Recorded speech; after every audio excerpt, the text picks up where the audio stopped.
i-surprise ako ngayon ng anak ko. Kaya abangan nyo.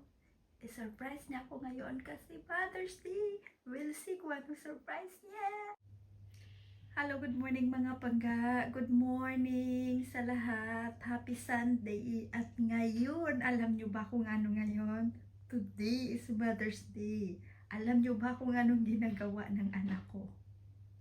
Alam nyo ba kung anong i-surprise ng anak ko? So ngayon ikwentuhan tayo kasi Mother's Day ngayon at nag-prepare ang anak ko ng something for me. So ngayon ganito po yung storytelling tayo ngayon. So storytelling tayo ngayon. Ngayon nandito lang ako sa bed, it's around 10 o'clock ng morning. So ganito kasi, before kami natulog kahapon, sabi niya, sa bed lang daw ako. Wag akong bumangon ng early. Nagkalagubo ng kitchen. Wag ako bumangon ng early kasi siya lang daw mag-ayos. So, siya daw ang prepare something for me kasi daw Mother's Day.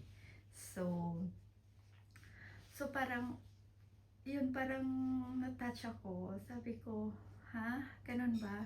So, nung nilabas ko kagabi, yung kitchen, before ako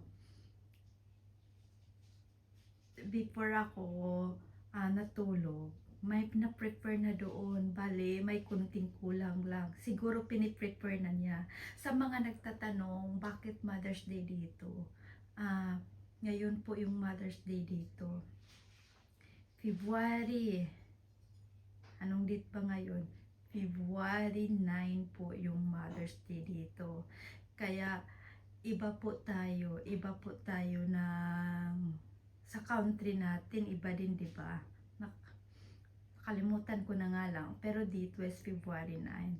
So ngayon nandito lang ako sa bed, wait for something. Kasi kagabi nung patulog na kami, before kami natulog na sa bed na kami, nag-usap kami ng anak ko at sabi niya, Mama, gusto mo ng breakfast and bed? Sabi ko, ngayon, gabi na. Sabi niya, hindi, bukas. Sabi ko, bakit? Sabi niya, something special tomorrow. Sabi ko, yes, I know. Sabi niya, just wait in bed tomorrow, wag kang bumangon at ako na mag-prefer ng breakfast daw in bed. So ngayon madalian siyang bumangon. Nung nag-alarm kasi siya, sabi niya, but babangon daw siya mga between 10, mga 9 to 10 daw. So ngayon 10 na siya bumangon. Sabi, Mama, relax ka lang dyan. So ngayon, nakaka-touch, of course. Nakaka-touch yung may mag-prepare sa akin ng breakfast and bed. Oh my God. Ito, 3 beses na ito nangyari. Pag may mga occasion, Valentine's or Mother's Day, ganyan talaga yung anak ko. Sobrang maalaga yan. Sobrang maalaga. Mana sa mama. Mana sa mama. Sobrang malaga yung anak ko. Pagdating talaga sa ganyan. Pagdating sa akin, sobrang malaga yan. Kaya titingnan natin kung anong ipe-prefer niya.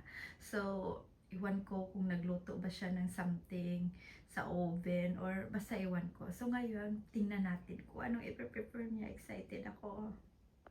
So abangan mo for the next video kung anong surprise ng anak ko. Tingnan natin.